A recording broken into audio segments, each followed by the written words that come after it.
Hey folks, we're here with Frank and we want to use this opportunity to ask a few questions and better understand what basically a professional contractor looks at when he sees a house.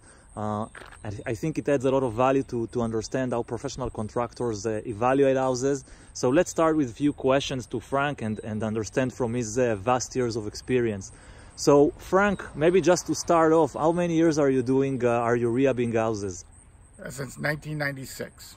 Okay, and you're rehabbing like residential houses, like the one we're looking behind us? Exactly.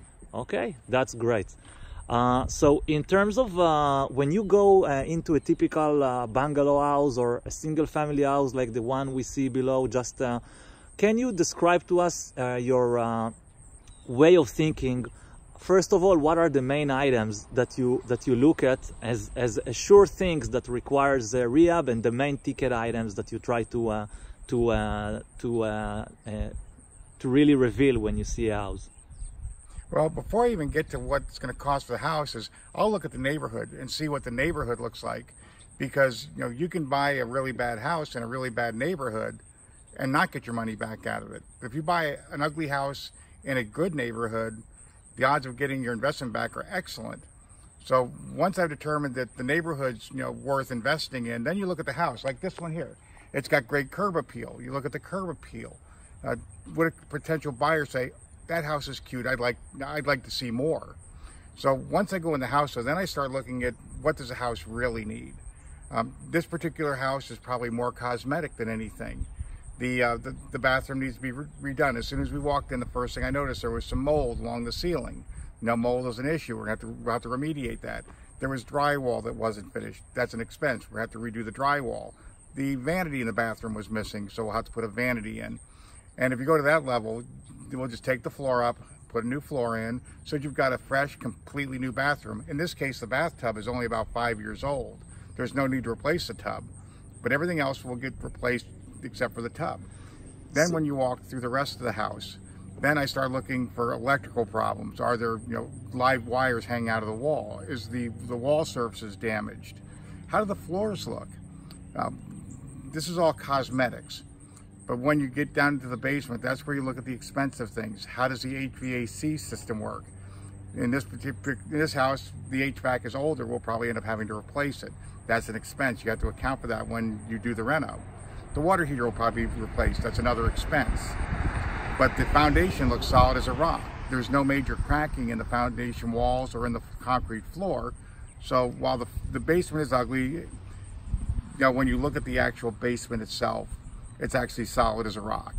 So I want to ask you, if we try to narrow it and focus, we're saying that obviously even before we go into the property and evaluate what needs to be inside, obviously we look at the location and the curb appeal.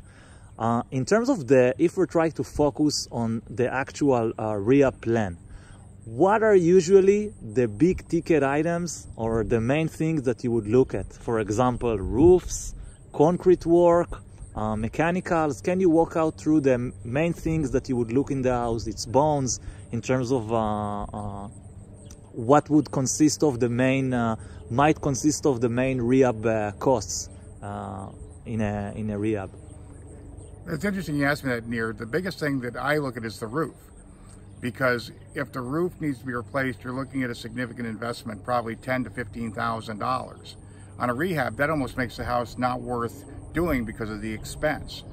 If the roof is sound, then I look at things like if there's hardwood flooring. Hardwood flooring, can it be refinished, or do I have to put laminate? When you're redoing all the floors with laminate, that can run several $1,000s on an average home. That's an expense. So there's just a lot of different things you have to look at, but the big ticket items for me are the roof is number one, and then the HVAC system is number two, and then electrical would be number three. Pretty much everything else is cosmetics. Okay. Another thoughts or tips that you think are important for an investor to take into account when first evaluating a property that first is being seen? Yes, a lot of the houses that we look at are older homes.